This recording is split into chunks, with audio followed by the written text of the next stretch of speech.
Hello again and welcome. Michael Pizzolla here. I'd like to welcome you to this edition of the Value Capping Rant. This rant is about the 2017 Louisiana Derby and the 2017 Florida Derby. For those of you who don't know me, my name is Michael Pizzolla. I am the author of Handicapping Magic, the best-selling book, the Post-Time Daily 2.0, the original online racing form. It's a full-featured, beautiful racing form with selections and customizable. It's great. And developer and publisher of Black Magic, the 1.0, the handicapper software. And that's the software I'm going to be using to analyze the Louisiana Derby and the Florida Derby. Many of you who are watching this already have Blackmagic 1.0. I am also the developer of the forthcoming Value Capper Blackmagic Handicapper 2.0. I'm extremely excited about this. It's been under development for several years now, and it's just about to be ready. Also, the Value Capper Comprehensive Master Training Course. I'll have a lot more to say in future rants about this. Can't wait to tell you about this. Now, before we get to the races, I want to remind you of the value capping framework. It's a way of thinking about the races that's very different than just handicapping. Value capping goes like this. Bet horses you like that the public shouldn't, preferably running against vulnerable favorites. Wait for your price and let the bet make you. Now, I could spend a lot of time on each of these points. It's very important, though, to understand that getting a price on a horse that makes some sense that the public shouldn't like is a real key to success at this game. I have no problem if the race looks pat. In other words, if I agree with all my fancy numbers and fancy software and everything else, if I agree with what the public should be doing, and when I look at the board, what they are doing, I have no problem with passing a race like that, and no problem telling you that I'd pass a race like that. I have no interest in being an expert that, I can pick a horse that's, that goes off at 8-5. And look, the second horse came in second, but he was a third favorite at 4-1. Big deal. Not interested in that. I'm looking for really pro-level value bets. I will be releasing very soon a free course in value capping, the value capping basic training. Okay, to get notified of that, sign up for the Value Capping Rants if you haven't. You can do that by going to www.posttimedaily.com. You'll see a little pop-up there. You fill in your first name and your email, and you get an email. You'll say, yes, I really want to be getting these rants, so we be sure we're only sending them those who want them, and you'll be getting a link to get the Value Capping Basic Training course. It's a video course, and I think it's pretty darn good. No matter what style of handicapper you are, this will really help your game. So, on the theory that a bad day at the racetrack is better than a good day anywhere else, let's go and look to see what the races look like. The Louisiana Derby and the Florida Derby. Now, when we open up Blackmagic to the Louisiana Derby, here is what it looks like. The first column of odds is what the Blackmagic numbers and running line selections and a number of other things, how it rates the horses. So these are the horses we like, the horses towards the top of the screen. The contention line is what the public should do based on kind of conventional handicapping. And the morning line is just a check on that contention to see, Does the morning line maker, who's there locally at the track, have the same basic idea of the chances of the horse that we do? What do I look at when I'm looking at this odds setup? Well, the first thing I notice is there are 5 horses above that thick red line there after the horse patch. 5 horses. Of those 5 horses, and that's the random line, those are horses whose odds have a better chance than random in the race. Of the 5 horses above that red line, 4 of them are the morning line favorites. 8-5 on Gervin, 7-2 Local Hero, 4-1 on Guest Suite, and 9-2 on Patch. Not very promising. Now, there is one horse that is a price, and that's Monaco. 6-1, 13-1, 12-1. 6-1 is the assessment of the software. 13-1 says, well, public shouldn't like it too much. And the morning line maker says, the public shouldn't like it too much.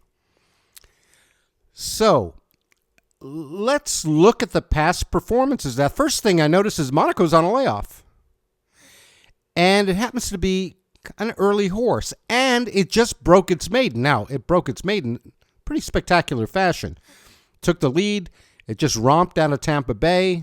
Won by 12 lengths. Pretty nice. Now, we have to ask ourselves, is this a horse we like? We know the public shouldn't like it. And is it running against vulnerable favorites?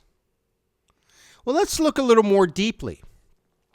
Here are the 3 likely favorites, according to both our contention line and the morning line. We have Local Hero. Well, gosh. Just finished 3rd in the Risen Star. In fact, the top 3 favorites are all coming out of the Risen Star. Broke its maiden, ran 3rd in the Risen Star. I don't see, that doesn't look very vulnerable to me. It looks pretty good. Guest Suite looks like a closing horse from its last couple of races. Wins the Lecomte, a grade 3 race, goes into the Risen Star, makes a close toward the end. Oh, looks okay to me. This is going to be the favorite in the race. Gervin really hasn't done anything wrong in its career. Won its maiden at first asking. Ran a very close second in a nice handicap race at Fairgrounds on the turf. Comes back at the dirt, the Risen Star, and just kind of blows him away. Makes a move from off the pace. So we don't have really vulnerable favorites. Is Monaco a horse we quote-unquote like? Well, it's 3rd on the line. It's got to get past a 7-2 and a 9-2. And we make the horse down at 6-1. Now, you might say, well, what if it goes off at 25-1? Well, maybe. Let's look a little more deeply. I've got to square around its first 2 running calls in its races. This is a horse that likes to be up close to the pace. And this race, Black Magic says that by a very sophisticated analysis called Acupressure V2, the race comes up as unpressured, and therefore it biases the race early. However, I like to look at the track profile. This is, when you download results charts, the software automatically makes a profile for this distance at this track. Now, I had to go back because they don't run many 1 1/8 races at the fairgrounds.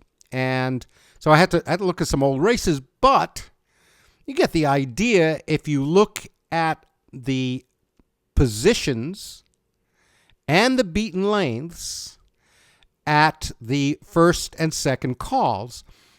Those are summarized into energy. 50.59, you see on the top there, that's very late. 51.1, late presser. You go down to 49.73, very late. 49.95, very late. In fact, the last the Louisiana Derby in the winter in 2015, extremely late. So the profile is late. If we were to change the bias to late, guess what? The three horses coming out of the Risen Star, Gervin, Local Hero, and Guest Suite, come up 1, 2, 3. Monaco falls right to the bottom of the odds line. So, if I were thinking about betting Monaco, I'd have to take this into account. It's an early horse. I've got two horses on top of it. Then, if the race goes to how the track profile is, he's absolute dead last, and the strong horses come right on top. This is why I will most probably pass this race. I don't have a horse I like that the public shouldn't. Now, you might say, well, I'm looking at this. How about senior investment? 8-1, 15-1? Sure. At 20-1, I take that and box it with a hot foot for a couple of bucks and, watch the race and have fun, recreational bet. There's a serious bet. This will be a pass for me. Now, good news coming is the Gulfstream race, the 2017 Florida Derby. It's the 14th race of Gulfstream on Saturday, April 1st, 2017. Here, there are 6 horses above random. The top horse, the 10, 3 rules, has a little gap over the next horse. It's 4-1 on the odds line, 5-1 on the contention line, meaning the public might not like it all that much. The morning line maker thinks, 8-1. And the 2 morning line favorites are right below it. Now, that's important. Those are below it. We're not kind of fishing down, looking for a price. We've got a horse we like, or the software likes. Now, looking at that, the next thing I want to know is, how is it that we have a horse like this, 8-1 morning line, that we think more highly of than, for example, the 11, Gunnerva, who just beat 3 rules? Well, let's take a look. 3 rules ran in the Fountain of Youth, which Gunnerva won. And, this colt, it knows how to win. If you look at, it won its maiden, then it reeled off 4 straight wins. Pretty impressive wins back there. So the horse, quote unquote, knows how to win. Went to Santa Anita, didn't like it. It was a Breeders' Cup juvenile, and it ran for a couple of calls. Then it goes back to Gulfstream, runs in the Swale. Gosh, runs second by three quarters of a length. Now, it had the lead at the stretch in the Swale, and then it fought to the end. Coming off a layoff, a horse with a hard race like that, for some reason it takes a lot out of a horse. For those of you who might be runners, or if you work out, and let's say you run and then you get an injury or something, and you're laid up for a while. And then you go out and you have that first run and you start feeling really good because you're rested and you're chugging along and you say, wow, this is great. You start sprinting a little bit and woohoo. And then the next day, oh gosh, it doesn't feel so good because you had been laid off and then you exerted yourself a little too much. Well, the same thing often happens with horses. This is why the third start after a layoff can be a profitable situation sometimes.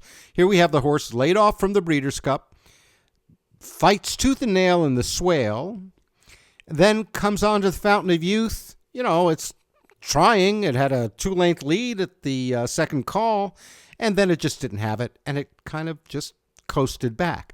That kind of race doesn't take all that much out of a horse. Just runs, it's given its head, and then it just slowly backs up.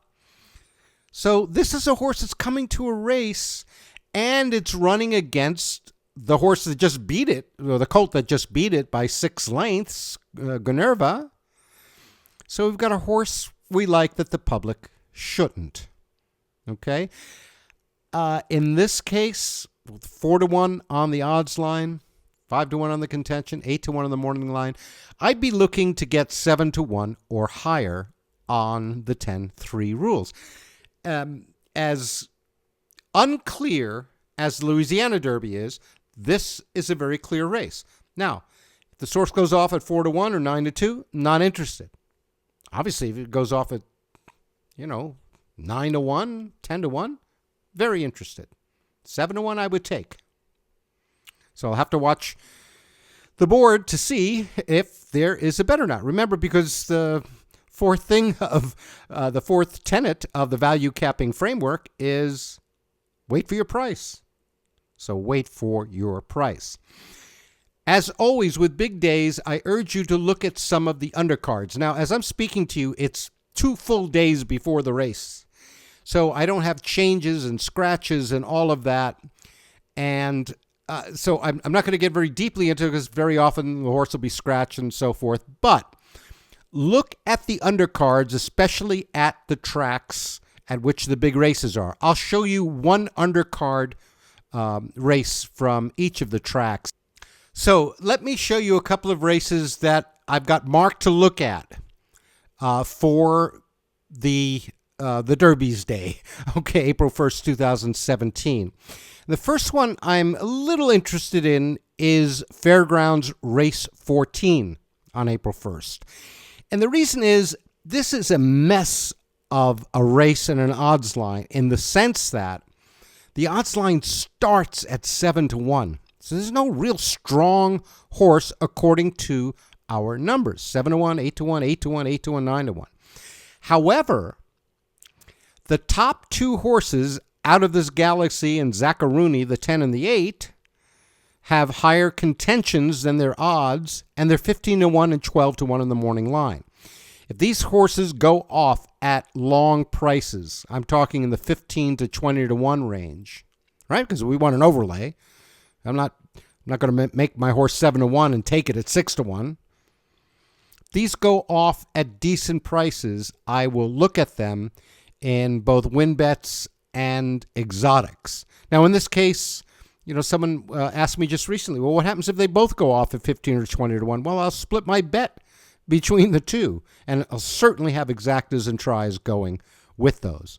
Okay, so it's a 5.5 furlong turf race. It's very wide open, the kind of race that these horses can win. Is this a really clear race? Well, no, because there are many, many horses above random, and there are likely to be some scratches.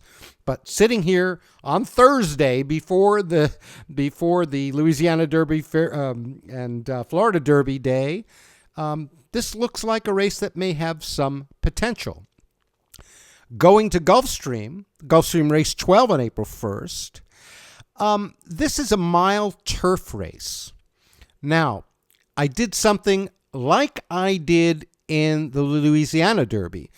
The mile turf at Gulfstream has been running very late, and so I biased the race late. You see the odds bias up there late? And once again, we have a very smooth odds line. 5-1, 6-1, 6-1, 7-1, 7-1. That's, basically tied. Now, and again, this is a bit more speculative. However, the one horse that looks like it could be a value potential is the 10 Major Keys. 7-1 on the odds line, 20-1 on contention, 15-1 morning line. Second start off or layoff, and it's the reverser. It's coming out of the same race as Sir Sebastian. Sir Sebastian just beat it in its last race. Now, why I made the decision to bias the race late is if you look at the recent 1 mile on the turf at Gulfstream, those energies, 48, 49, 49, 47, good gosh, those are late expenditures. So it's a late track profile. Therefore, I bias the race late. How does this horse look that it's so high on the morning line? 15-1 on the morning line, 20-1 on the contention. Well, back on January 8th, it ran at the same distance at Gulfstream Park, a mile on the turf. Came from off the turf and won going away. If you look at some of its other races, the race on November 13th, it made that same kind of winning closing move. And then it had a layoff. It ran on the dirt down at Ocala and, just didn't like it, didn't run very well, got laid off. They tried it again at a mile on a turf on March 16th. Made a little move, backed up, made a little move. It was kind of an interesting race. This horse gets a nice clear trip. It could do well. Again, I'm speculating. It's not a horse I love because it's further down on the line. I'm pretty confident this race will go late, and if it does, this horse, in that race on January 8th, it got a 99 late fraction, which is a very high late fraction in our scale. And it's quite higher than the other horses in the race by, as I remember, 3 or 4 lengths. So I'm going to speculate on this. And Major Key, 15 to 1. Why? Well, I'm going, yes, there's a virtual tie, but still there are 4 other horses above it. The fact that it's a reverser, the fact that it finished, 7th last race out, and only lost to Sir Sebastian by 4.5 lengths. So, this may be a nice shot. Again, I would need double my odds. That's not a rule, just that's my sensing of it. I'd need somewhere around 15 to 1 to look at betting this horse. Well, that's it for this value capping rant for the 2017 Florida Derby and Louisiana Derby. I hope you enjoyed this. I hope you learned something about value capping for those of you who've never heard of it. And if those of you have, to get some insights into how I apply those concepts and that framework to looking at the software. But actually, it'll work no matter what your approach or what numbers you use. Thank you so much for spending this time with me. For those of you who already have Blackmagic and are on the Wizards Forum, thank you so much for your support, not only of the work, but of each other. It's the most fantastic thing that I can possibly, I'm grateful for it every single day. Good luck at the races. Remember to let the bet make you, and I'll see you soon.